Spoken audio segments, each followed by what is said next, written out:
আসসালামু আলাইকুম। ভালোবাসি। সালাম দিয়ে প্রেস কনফারেন্সে ঢুকলেন পাকিস্তান অধিনায়ক শাহিন শাহ আফ্রিদি। ঢুকেই জিজ্ঞেস করলেন, কেমন আছো, তোমাদের ভালোবাসি। সিরিজ শুরুর আগে আজ প্রেস কনফারেন্সে দিয়েছেন বাবর আজমকে দলে না রাখার ব্যাখ্যা। অন্যদিকে পাকিস্তানের বিপক্ষে কাল মাঠে নামার আগে আত্মবিশ্বাসী বাংলাদেশ অধিনায়ক মেহেদী হাসান মিরাজ। এই সিরিজ দিয়েই শুরু করতে চায় বিশ্বকাপের প্রস্তুতি। নিজেকে নিয়ে সমালোচনার জবাবও দিয়েছেন ঠান্ডা মাথায়। মঙ্গলবার ম্যাচ পূর্ব সংবাদ সম্মেলনে এসে আত্মবিশ্বাসের কথাই শোনালেন বাংলাদেশ অধিনায়ক মেহেদী হাসান মিরাজ। তিনি জানান, চলতি বছরে বাংলাদেশের সামনে অনেকগুলো ওয়ানডে ম্যাচ রয়েছে, যা দলকে পরিকল্পনা সাজাতে সহায়তা করবে। এই বছর 22টা ওডিআই আছে। অবশ্যই এটা আমাদের জন্য একটা বিরাট অপরচুনিটি প্রত্যেকটা প্লেয়ারের জন্য, এবং কন্টিনিউ ওডিআইয়ের ভিতরে খেলবে। এবং ব্যাটিং অর্ডার যেটা বললেন, যে আমরা অবশ্যই টিমের যেটা বেস্ট কম্বিনেশন হয় সেটাই আমরা চেষ্টা করছি এবং সেটাই আমরা করব। কারণ এন্ড অফ দ্য ডে আমাদের রেজাল্টটা খুব ইম্পর্টেন্ট, কারণ যেহেতু আমাদের সামনে ওডিআই ওয়ার্ল্ড কাপ, আমাদের র্যাঙ্কিংটাও খুবই ইম্পর্টেন্ট। এবং যে পজিশনে আমার কাছে মনে হয় বিগত দিনে সাকসেস হয়েছে, আমরা চেষ্টা করব তাকে সেই পজিশনে খেলানোর জন্য, এবং সে যেন ওইখানে পারফর্ম করতে পারে এবং ভালো করতে পারে, আমরা ওইভাবেই চেষ্টা করব। সাম্প্রতিক সময়ে ব্যাট হাতে প্রত্যাশা মতো পারফরমেন্স করতে না পারার বিষয়টিও অকপটে স্বীকার করেছেন এই অলরাউন্ডার। তবে ব্যক্তিগত পারফরমেন্সের চেয়ে দলের সাফল্যকেই বেশি গুরুত্ব দিচ্ছেন তিনি।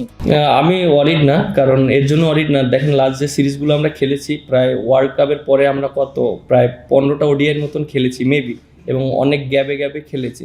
সো আমার কাছে মনে হয় যে সবার এক্সপেকটেশন যেরকম আমার কাছ থেকে, যে আমি মানে অনেক ম্যাচ জিতাবো, মানুষের সবার এক্সপেকটেশন যেটা, হয়তো সেটা হচ্ছে না, অ্যাভারেজ হচ্ছে, বাট অবশ্যই চেষ্টা করব যে টিমের জন্য, ম্যাচ জিতানোর জন্য। দলের নিজের ব্যাটিং অর্ডার নিয়েও স্পষ্ট অবস্থান জানিয়েছেন টাইগার অধিনায়ক। প্রয়োজনে যে কোনো পজিশনে খেলতে প্রস্তুত বলেও জানান তিনি।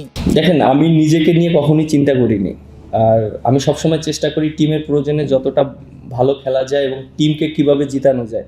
সো আমি অবশ্যই ফার্স্ট প্রায়োরিটি টিম যদি ভালো রেজাল্ট করে, এন্ড অফ দ্য ডে আমার পারফরমেন্সও খুবই ইম্পর্টেন্ট, এবং আমি চেষ্টা করছি যে আমি আমার রোলটা কতটা ইম্পর্টেন্ট, কারণ ব্যাটিং বলিং দুইটাই আমার জন্য ইম্পর্টেন্ট। আমি যে পজিশনে ব্যাটিং করি এবং যে পজিশনে আমি বোলিং করি, এটা টিমের জন্য অনেক হেল্পফুল। সো আমি মনে করি ওইখানে আমার পারফর্ম করাটা খুব ইম্পর্টেন্ট, আর end of the day team result করাটাও খুব ইম্পর্টেন্ট অ্যাজ এ ক্যাপ্টেন হিসাবে। সো আর অবশ্যই চেষ্টা করব, আমি আমার সর্বোচ্চ দিয়ে চেষ্টা করব পারফর্ম করার জন্য এবং টিমকে একটা ভালো জায়গায় নিয়ে যাওয়ার জন্য। একই সঙ্গে ওয়ানডে ফরম্যাটে ঘুরে দাঁড়ানোর লক্ষ্য নিয়ে পাকিস্তান সিরিজে মাঠে নামবে বাংলাদেশ, এমনটাই জানান মেহেদী হাসান মিরাজ। অন্যদিকে পাকিস্তান অধিনায়ক শাহিন শাহ আফ্রিদিও সিরিজ নিয়ে কথা বলেছেন। দলে বড় পরিবর্তনের বিষয়ে ব্যাখ্যা দিতে গিয়ে তিনি জানান, তারকা ব্যাটার বাবর আজমকে বাদ দেওয়া হয়নি, বরং তাকে বিশ্রাম দেওয়া হয়েছে। বাবর এই সিরিজে দলে নেই। আমরা আমাদের তরুণ ক্রিকেটারদের সুযোগ দিয়ে দেখতে চাই।